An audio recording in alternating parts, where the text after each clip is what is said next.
Lawfare 2.0. New York judge launches a coup, and that's exactly what it is.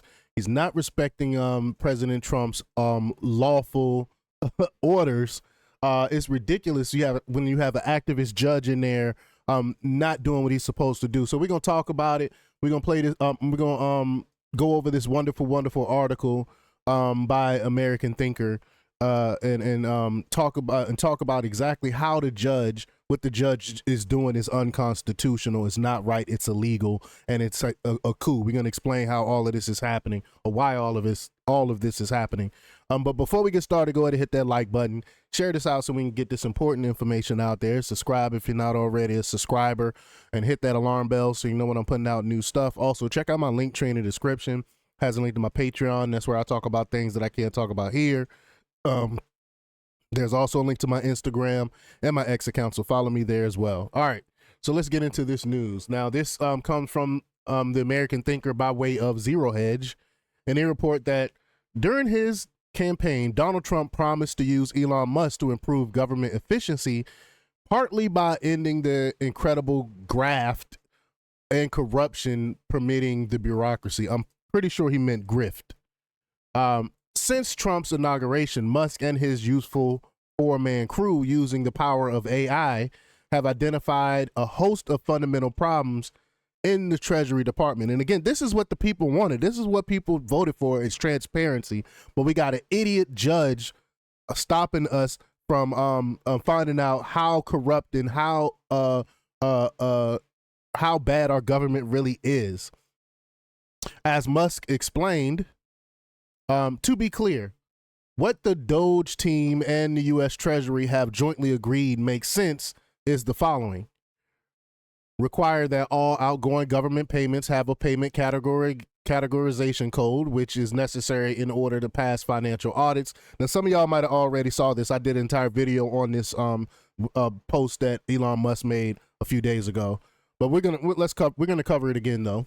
He goes on to say, this is frequently left blank, making audits almost impossible.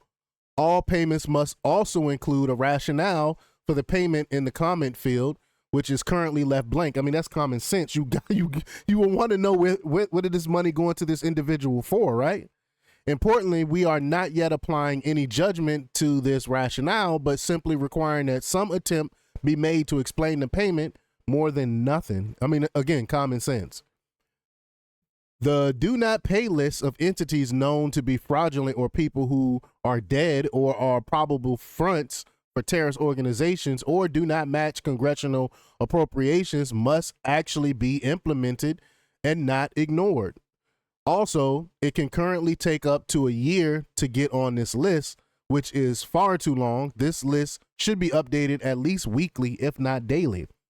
Again, common sense.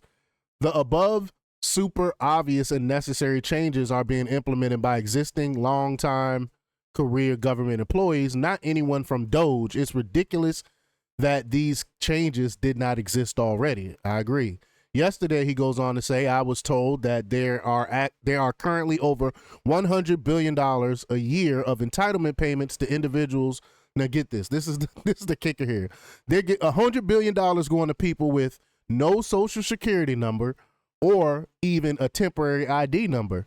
If accurate, this is extremely suspicious. Exactly. Like, how are you able to access this money and you got no ID, no social security number? We don't know who you are, but we're giving away $100 billion to these people. It's crazy.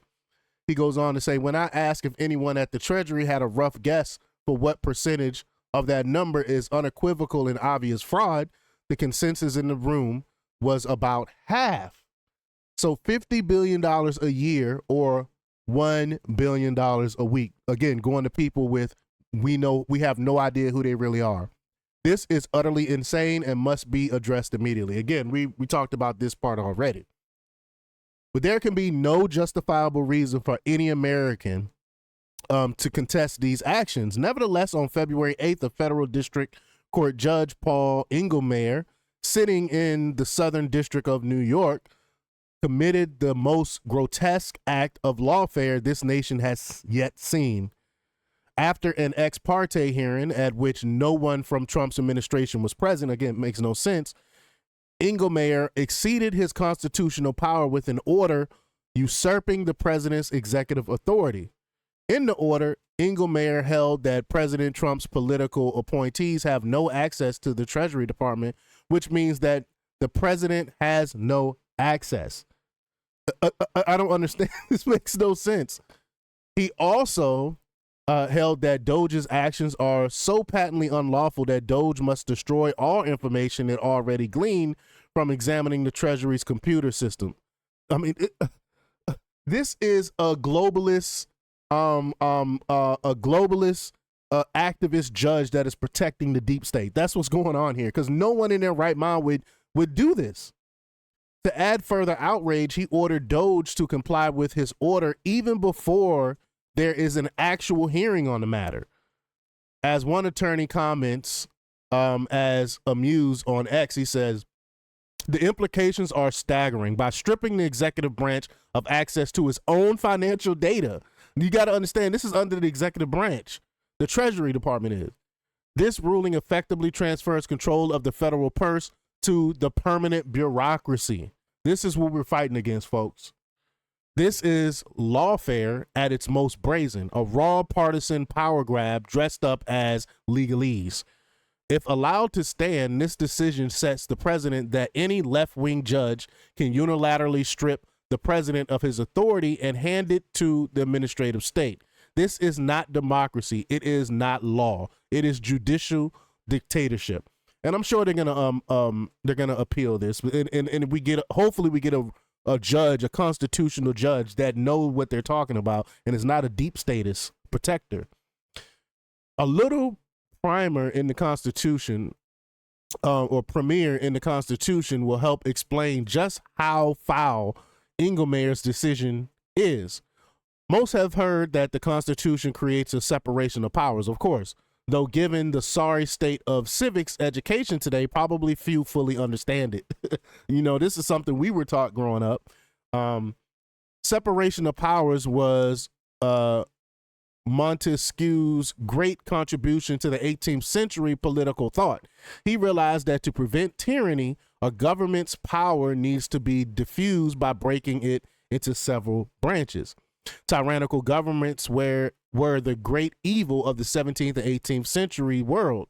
When our founders wrote the Constitution, our revolution, which fought to end tyranny, had ended only 4 years earlier. They were also 97 years from the last English Revolution, launched to replace a tyranny, and 139 years removed from the English Civil War, another attack on tyranny. Our founders knew that separation of powers was critical to creating a functional republic. Notice I said republic. We are not a democracy. We are a republic.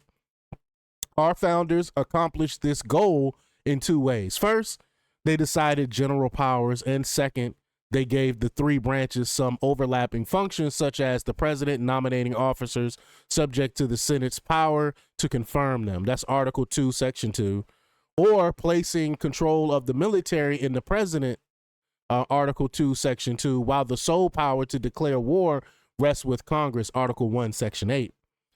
As to the three general powers of all governments, the Constitution mandates that, quote, all legislative powers are vested in Congress, Article 1, Section 1. All executive powers, the power to enforce the laws, are vested in the president, Article 2, Section 1. And all judicial powers shall be vested in the Supreme Court, Article 3, Section 1. Clear cut. There was good reason for dividing up these powers. If a tyrant could make the laws and then enforce them through the state's police power and the courts, that was the very definition of autocratic state, which is whether it be called autocracy or police state or tyranny. In this regard, it should be noted that the tyrant need not be an individual. The Soviets proved this. Under the Constitution's organization, regulatory and administrative bodies are all part of the executive branch, i.e. the Treasury. And as Article 2, Section 1 explicitly states, the executive power shall be vested in the president, i.e. Donald Trump. The president has plenary, or i.e. absolute power over all executive branch bodies, including the Treasury. That's what I was just alluding to. The Treasury falls under the executive branch, which means that the president have absolute power over the Treasury. So what the judge is doing is unconstitutional, because Trump have every right to go in and look and bust up and look into the Treasury because it's under the executive branch. This means neither Congress nor the judiciary may interfere. Additionally, as commander-in-chief, the president has plenary authority to classify or declassify documents and to authorize or remove security clearances. Again, Trump has every right to do this. It's written in our Constitution. Where an authority is plenary, no judge may substitute his judgment for the president's. And yet, that is precisely what Judge Engelmayer has done. This is a coup by lawfare, absolutely. If allowed to stand, Judge Engelmayer's order will amend our Constitution by fiat. This is as great an assault on the fabric of our constitutional republic as our nation has seen since 1776. Trump's response must be aggressive and resolute, absolutely. To vindicate the Constitution, he must declare that the judge's order is null and void, and he should send a message to the House asking it to impeach Judge Engelmayer. I agree. Impeach the judge. He must go. He cannot be allowed to circumvent the Constitution by fiat. It's not right. But y'all let me know what y'all think about this. Leave your comments down below. Like, share, and subscribe. And check out jjthepsychotherapist.com for the latest in news. Until next time, peace.